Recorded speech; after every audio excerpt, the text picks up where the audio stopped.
Welcome again in part third. Part second के अंदर हमने लेआउट ऑफ रिसर्च रिपोर्ट के रिगार्डिंग टॉपिक को क्लियर किया था। वहाँ पे हमने 3 स्टेजेस पढ़ी थी उसकी, जो कि फर्स्ट वन थी प्रिलिमिनरी पेज, सेकंड था मेन टेक्स्ट और लास्ट था हमारा एंड पार्ट। अब जो ये लेक्चर है हमारा लेक्चर 26, वो राइटिंग रिसर्च रिपोर्ट के रिगार्डिंग प्रिकॉशंस है।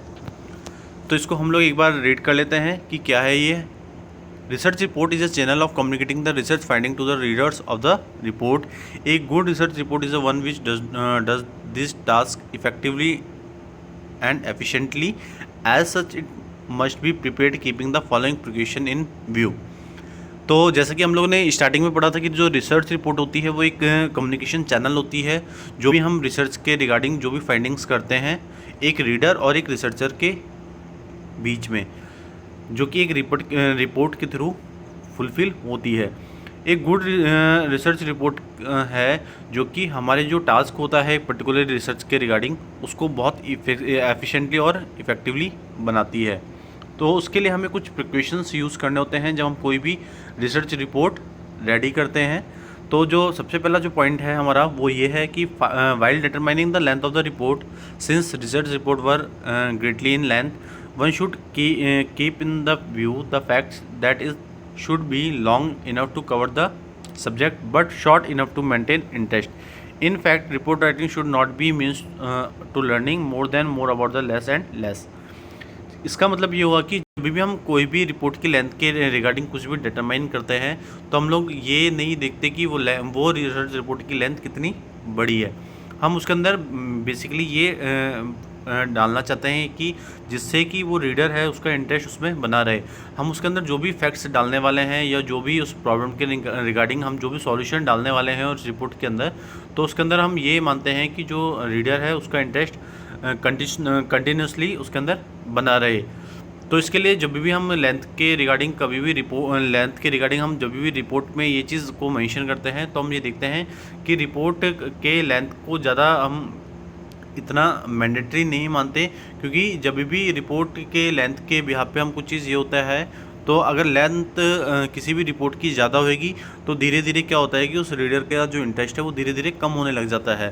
तो अगर उसी रिपोर्ट को हम एक शॉर्ट वे के अंदर बहुत ईजिली तरीके से उसको समझाएं तो हमारा ये मानना होता है कि फिर उस कंडीशन के अंदर जो रीडर है उसका इंटरेस्ट कहीं ना कहीं बनने लग जाता है। तो हमें कुछ चीज़ों को बहुत अच्छी तरीके से प्रेजेंट करना होता है अपनी रिसर्च रिपोर्ट के अंदर। सेकंड है हमारा कि research report should not, it can be avoided be dull, it should be such as to sustain readers interest. कि जो भी रिसर्च रिपोर्ट होती है वो किसी भी तरीके से अवॉइड नहीं करनी चाहिए, क्योंकि अगर कोई भी रिसर्च रिपोर्ट अवॉइड करेगी तो मीन्स कि उस कंडीशन में वो रिसर्च रिपोर्ट क्या है, एकदम डल फॉर्म में है। अगर हमें रीडर्स का इंटरेस्ट बनाना है तो उसके अंदर हमें कुछ चीज़ों को इंटरेस्टली या अट्रैक्टिवली हमें उसके अंदर प्रेजेंट करना होगा। थर्ड जो हमारा पॉइंट है वो ये है कि the report should be able to convey the matter as simple as possible. This is other words means that report should be written in an objective style in simple language, avoiding expressions such as it seems, there, may be and the like. Means कि जब भी हम report बनाते हैं तो उसका जो main objective होता है कि वो जो भी आउटकम्स या जो भी हमारे पॉसिबल्स उस पर्टिकुलर रिसर्च के रिगार्डिंग है उसको हमें कन्वे करना होता है। तो अगर हम इसको दूसरे वर्ड्स के अंदर समझें तो जो हम रिसर्च रिपोर्ट के अंदर जो भी रिटर्न करते हैं वो एक ऑब्जेक्टिव स्टाइल के अंदर करते हैं, मीन्स इन सिंपल लैंग्वेजेस के अंदर यूज़ करते हैं। उसमें हम किसी भी तरीके के एक्सप्रेशंस को अवॉइड करते हैं। नेक्स्ट जो हमारा पॉइंट है वो है readers are often interested in acquiring a quick knowledge of the main findings, as such the report must provide a ready availability of the findings. For this purpose, chart, graphs and the statistical tables may be used for the various results in the main report in the addition to the summary of important findings. Reader के interest को देखते हुए हम लोग उसकी knowledge को और ज़्यादा गेन करने के लिए कुछ फाइंडिंग्स का यूज़ करते हैं, जिसके अंदर हम जो भी फाइंडिंग्स यूज़ करते हैं उसको हम चार्ट, ग्राफ या कोई भी स्टैटिकल टेबल के थ्रू उसको प्रेजेंट करते हैं, जिससे उस जो रीडर का है इंटरेस्ट रेगुलरली कंटिन्यूसली प्रोसेस के अंदर बना रहे और जो भी रिजल्ट है उस पर्टिकुलर रिसर्च के रिगार्डिंग वो उस रीडर तक आसानी से पहुंच जाए। The layout of the report should be well thought out and must be appropriate and in accordance with the objective of the research problem. कि जो भी हम रिपोर्ट की जो भी लेआउट डिज़ाइन करेंगे उसके अंदर हम जो भी चीज़ हम यूज़ करेंगे वो मोस्टली अप्रोप्रिएटली चीज़ को यूज़ करेंगे, अप्रोप्रिएट चीज़ों को यूज़ करेंगे, जिससे कि जो मेन अप्रोप्रिएट अगर चीज़ों को हम माने तो वो चीज़ क्या होएगी कि जो भी हमारा रिसर्च प्रॉब्लम का जो भी ऑब्जेक्टिव हुआ वो उस रिपोर्ट के थ्रू हमें अचीव हो जाए, मीन्स उस रिसर्चर को वो ऑब्जेक्टिव इसके थ्रू अचीव हो जाए। नेक्स्ट पॉइंट है हमारा कि the report should be free from grammatical mistakes and must be prepared strictly in accordance with the techniques of composition of report writing such as the use of quotations, footnotes, documentation, proper pronunciation and use of abbreviations in footnotes and the like। जब भी हम कोई report बनाते हैं तो उसके अंदर हमें जो ग्रामेटिकल मिस्टेक्स होती हैं उनको अवॉइड करना चाहिए, साथ साथ हमें जो भी कंपोजिशन के रिगार्डिंग जो भी टेक्निक्स हैं उनको हमारे रिपोर्ट राइटिंग के अंदर यूज़ करना चाहिए, जैसे कि कोटेशंस हैं, फुटनोट्स हैं, डॉक्यूमेंटेशन है, वर्ड्स का प्रॉपर प्रोनाउंसिएशन है और हमें कुछ एब्रीविएशंस भी उसके अंदर यूज़ करने चाहिए। सेवंथ जो हमारा पॉइंट है वो है कि the report must present the logical analysis of the subject matter is must reflect a structure wherein the different pieces of analysing relating to the research problem fit well. जब भी हम किसी report को present करते हैं तो उसके अंदर हम जो भी लॉजिकली चीज़ को एनालाइज करते हैं वो किसी पर्टिकुलर सब्जेक्ट मैटर से रिलेटेड होता है, वो उस पर्टिकुलरली रिपोर्ट की स्ट्रक्चर को रिफ्लेक्ट करता है जो कि चीज़ हमने उस रिसर्च प्रॉब्लम के अंदर एनालिसिस की है। नेक्स्ट जो हमारा पॉइंट है वो है a research report should show originality and should necessity be an attempt to solve some intellectual problem. It must contribute to the solution of problem and must add to the store of knowledge. जो research report होती है हमारी उसको हमें original तरीके से prepare करना चाहिए, उसके अंदर जितनी भी नेसेसिटीज़ हों किसी भी पर्टिकुलर इंटेलेक्चुअल प्रॉब्लम्स के रिगार्डिंग उनका सॉल्यूशन उसके अंदर होना चाहिए, और जो भी प्रॉब्लम्स का जो सॉल्यूशन है उसको हमें एक रिपोर्ट के थ्रू कंट्रीब्यूट करना चाहिए, जिससे जो सामने रिसर्चर की जो नॉलेज है वो आगे गेन होने लगे। नेक्स्ट जो हमारा पॉइंट है वो है towards the end the report must also state the policy implication relating to the problem under consideration. It is usually considered desirable if the report makes a forecast of the probable future of the subject concerned and indicates the kinds of research still needs to be done in that particular field। जब भी हम research report के and part पे जाते हैं तो हम ये देखते हैं कि जो भी हमने पॉलिसीज इम्प्लीमेंट की थी उस पर्टिकुलर प्रॉब्लम्स के रिगार्डिंग, तो वो हमारे कंसिडरेशन के अंडर होनी चाहिए। हम ये कंसीडर करते हैं कि जो भी रिपोर्ट हमने फोरकास्ट की है वो फ्यूचर के प्रेडिक्शंस के या उस पर्टिकुलर सब्जेक्ट के कंसर्न में होती है, और जो भी रिसर्च की जो भी नीड्स हैं उसको हम उसके रिसर्च रिपोर्ट के थ्रू इंडिकेट करते हैं जो कि एक पर्टिकुलर फील्ड से बिलोंग करती हैं। नेक्स्ट जो हमारा पॉइंट है वो है appendices should be enlisted in respect of the all technical data in the report. अगर हम किसी भी तरीके का कोई भी टेक्निकल डाटा अपनी रिपोर्ट के अंदर डाल रहे हैं तो उसके अंदर हमें अपेंडिक्स को इनलिस्ट करना होता है। नेक्स्ट है bibliography of source consultant is must for a good report and must necessarily be given. Bibliography बहुत इंपॉर्टेंट सोर्स होता है उस रिसर्च रिपोर्ट को कंसल्टेट करने के लिए, जिसके अंदर हम एक अगर गुड रिपोर्ट बना रहे हैं तो उसके अंदर हमें बिलोग्राफी को नेसेसरी तरीके से उसके अंदर बनाना होता है। नेक्स्ट है index is also consider as essential part of a good report and as such must be prepared and appended at the end. जो इंडेक्स है वो भी हमारे अच्छी रिपोर्ट का एक इसेंशियल पार्ट कंसीडर होता है, जिसके हमें रिसर्च रिपोर्ट की प्रिपरेशन के टाइम और उसके एंड में उसको इंक्लूड या अपेंडेंट करना होता है। Report must be attractive in appearance, neat and clean whether typed और प्रिंटेड। जो रिपोर्ट है वो बहुत एट्रैक्टिव होनी चाहिए, नीट और क्लीन होना चाहिए, चाहे वो रिटन फॉर्म में हो या कोई प्रिंटेड या टाइप फॉर्म में हो। Calculate confidence limit must be mention and the various constraints explained in the conducting research में also be stated in the report. जो भी हमारा कॉन्फिडेंस लिमिट है उसके कैलकुलेशन को भी हमें मेंशन करना होता है रिपोर्ट्स के अंदर। अगर ऐसे कोई भी कॉन्स्टेंट्स हैं जो हमने एक्सपीरियंस किए हैं इस रिसर्च के थ्रू उसको भी हमें रिपोर्ट के अंदर प्रेजेंट करना होता है।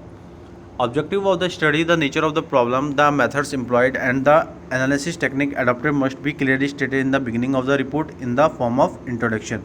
जो भी हमारी रिसर्च रिपोर्ट की स्टडी का जो भी ऑब्जेक्टिव है वो साथ साथ जो भी प्रॉब्लम का जो नेचर है, जो भी हम मेथड्स उसके अंदर यूज़ कर रहे हैं और जो भी टेक्निक्स हमने अडॉप्ट की है उनको हमें क्लियरली तरीके से रिपोर्ट के बिगिनिंग के अंदर इंट्रोड्यूस करना होता है। क्या क्या फंक्शन है रिसर्च रिपोर्ट के, तो सबसे नंबर 1 पॉइंट है कन्वेयर ऑफ इन्फॉर्मेशन। जो रिसर्च रिपोर्ट होती है वो एक कन्वेयर होती है किसकी, एक किसी इन्फॉर्मेशन के बिहाफ पे। Through reports management is able to establish channels to communicate through which ideas opinion suggestion orders a command flow in various direction, timely flow of information to take appropriate decisions. इसका मतलब ये हुआ कि report management का जो main काम ये होता है कि वो एक कम्युनिकेशन चैनल बनाए जिससे हम अपने आइडियाज़ को, ओपिनियंस को, सजेशन को, अपने ऑर्डर कमांड्स को एक वेरियस डायरेक्शन के अंदर फ्लो कर सकें।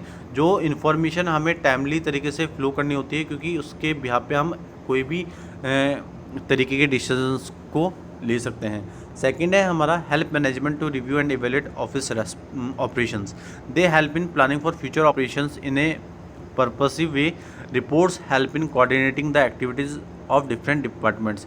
अगर हम मैनेजमेंट के पॉइंट ऑफ व्यू से देखें तो जो रिसर्च रिपोर्ट होती है उसके अंदर हम रिसर्च रिपोर्ट के थ्रू हम प्लानिंग कर सकते हैं फ्यूचर ऑपरेशन के रिगार्डिंग, और जो भी रिपोर्ट्स होती है उसके थ्रू हम जो एक्टिविटीज़ है उसको कोऑर्डिनेट कर सकते हैं एक डिपार्टमेंट के अंदर।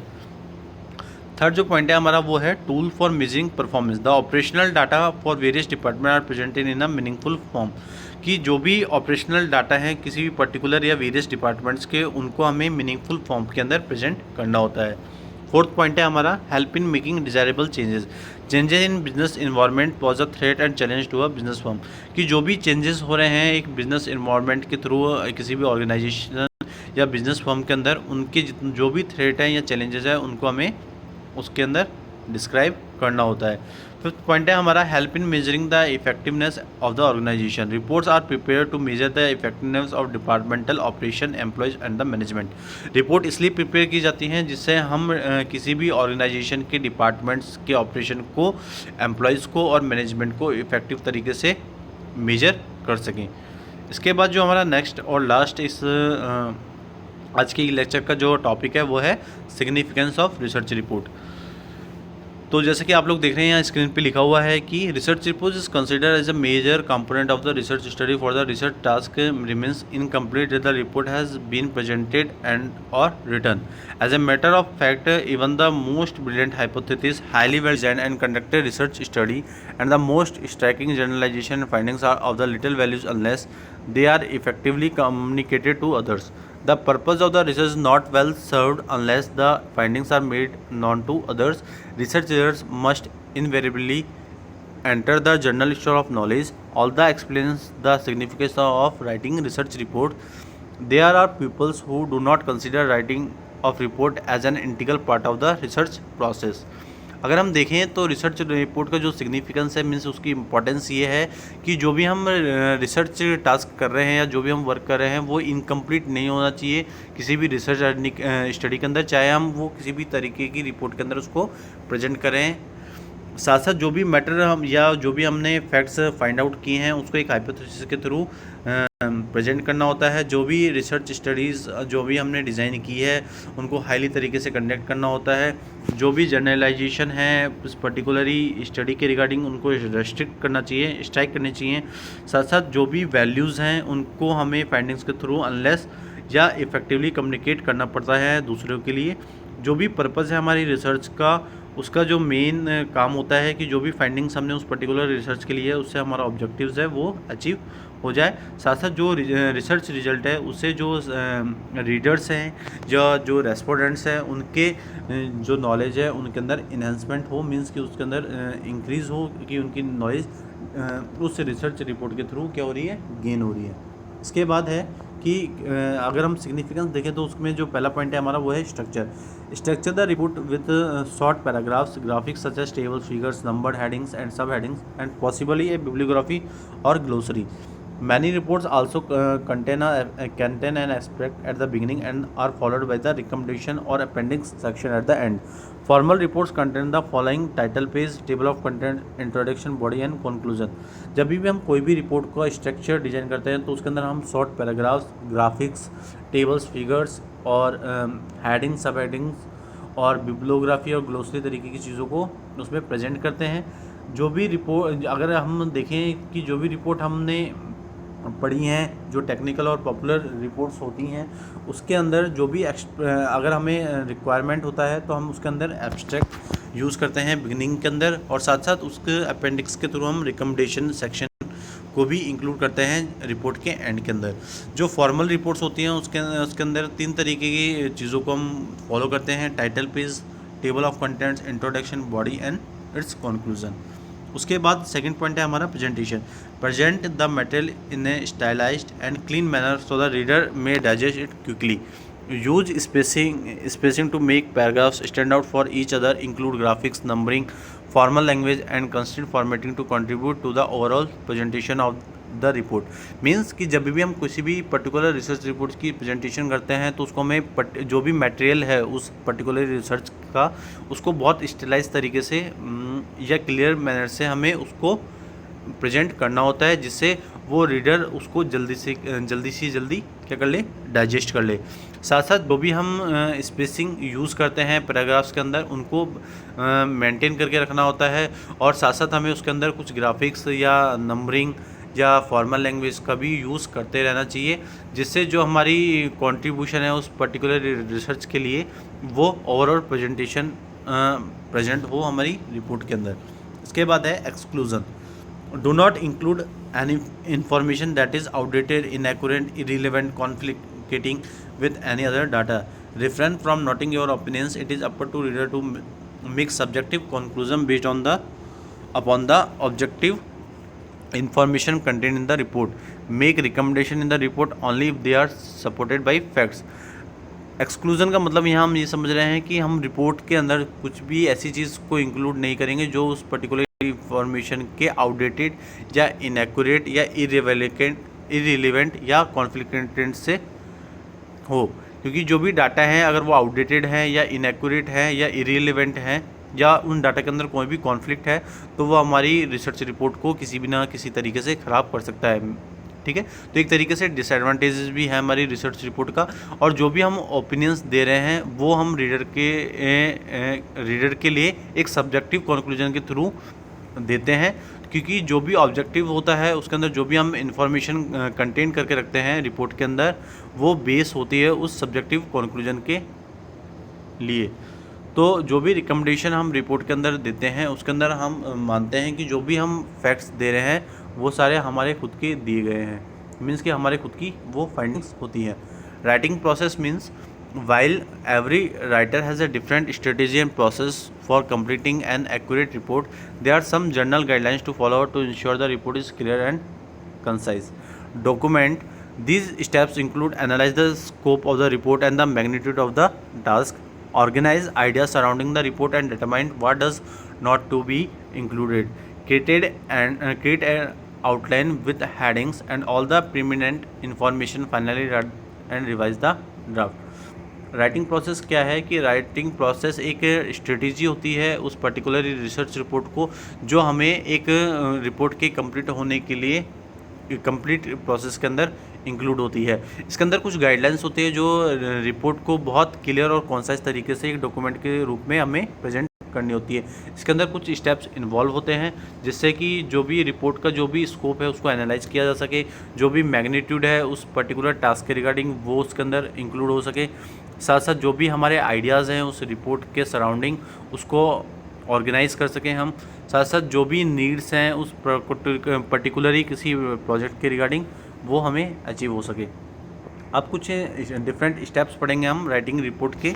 Research report are product of slow, painstaking, accurate, inductive work. The usual steps involved in the writing report are logical analysis of subject matter.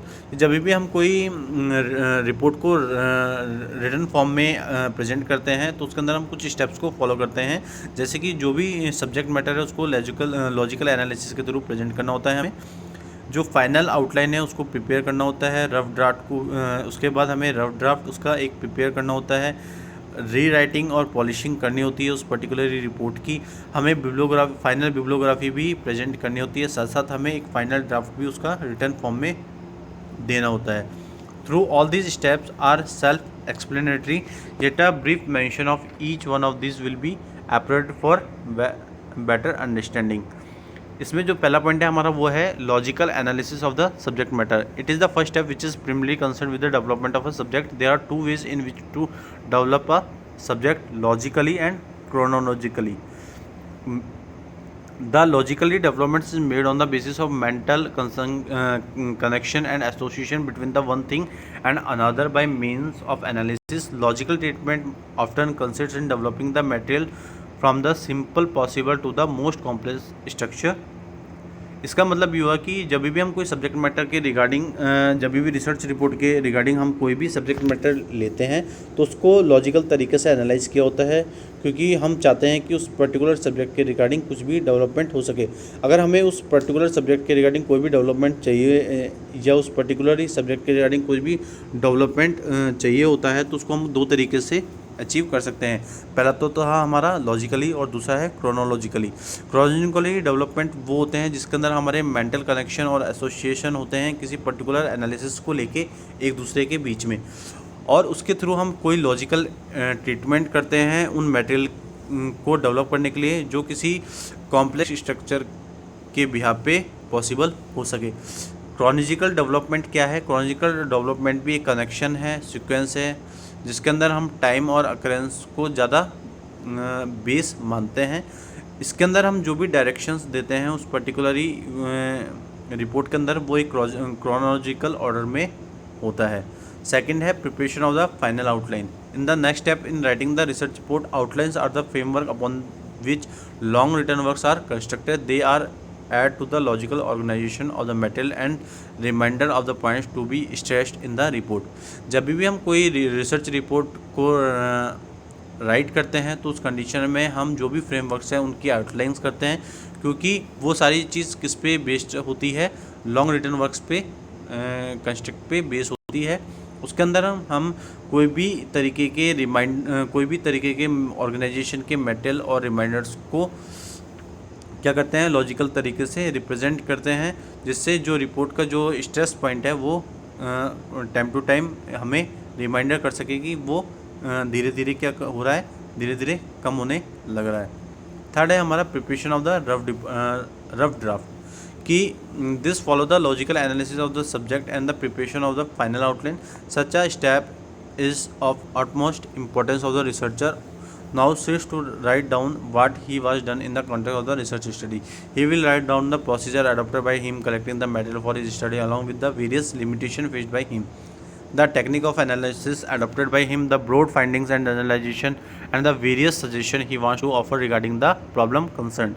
Rough draft को हम क्यों प्रिपेयर करते हैं कि क्योंकि जब भी कोई रिसर्चर है उस पर्टिकुलरली रिसर्च के बिहाफ पे कभी भी फील्ड स्टडी करता है तो वो एक रफ ड्राफ्ट तैयार करता है, जिसके बेसिस पे वो ये चीज़ बताता है कि उसने अपनी रिसर्च स्टडी के अंदर क्या क्या चीज़ें की हैं, क्या क्या चीज़ को एडॉप्ट किया है। तो उसके अंदर वो प्रोसीजर लिखता है कि किस तरीके से उसने डाटा को कलेक्ट किया है उस स्टडी के लिए, क्या क्या लिमिटेशन उसने फेस की हैं, किन किन टेक्निक्स को उसने एनालाइज किया है, अडॉप्ट किए हैं, क्या क्या फाइंडिंग्स हैं उसकी, क्या क्या जनरलाइजेशन है और क्या क्या उसके सजेशन है उस पर्टिकुलरी प्रॉब्लम्स के रिगार्डिंग। इसके बाद नेक्स्ट है हमारा री writing and polishing of the rough draft. उसके बाद जो हमारा स्टेप होता है उसके अंदर हम ये देखते हैं कि जो भी हम रफ ड्राफ्ट हमने बनाया है उसको रीराइट किया जाए और उसकी पॉलिशिंग की जाए, मतलब उसको दोबारा से हमें एक पर्टिकुलर सिस्टमेटिक तरीके से बनाना और प्रेजेंट करना होता है। The step happens to be the most difficult part of the formal writing. Usually this step requires more time than the writing of the rough draft. The careful revision makes the difference between a mediocre and the good piece of writing. While rewriting and polishing, one should check the report for weakness in the logical development or presentation. The researcher should also see whether or not the material as it is presented has unity and cohesion.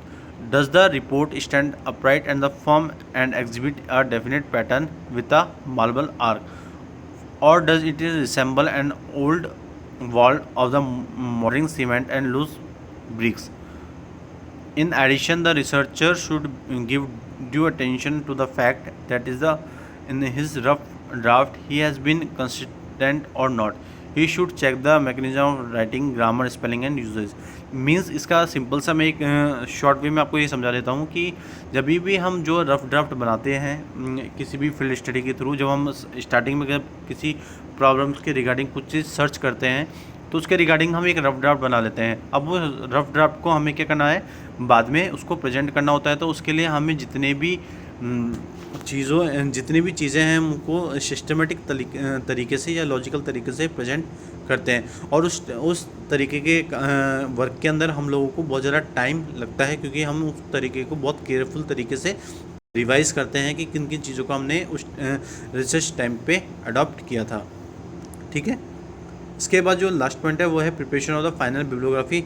Next in order comes the task of the preparation of the final bibliography. Means कि last में जब भी हम and report को तैयार करते हैं तो लास्ट में हमें बिब्लियोग्राफी को प्रिपेयर करना होता है, क्योंकि यही हमारा एक रिसर्च रिपोर्ट का लास्ट टास्क होता है। तो आज के इस लेक्चर के अंदर जिसके अंदर हमने रिसर्च रिपोर्ट प्रिपरेशन के बारे में पढ़ा, उसके बाद हमने रिसर्च रिपोर्ट की लेआउट क्या होती हैं उसके बारे में पढ़ा, उसके बाद हम लोगों ने क्या क्या प्रिकॉशंस होते हैं रिसर्च रिपोर्ट राइटिंग की, बाद में हमने कुछ सिग्निफिकेंस रिसर्च रिपोर्ट के भी आज क्लियर कर लिए। अब हमारे कुछ ही लेक्चर्स रिमेनिंग रह रहे हैं इस यूनिट के, तो आज के लिए इतना ही।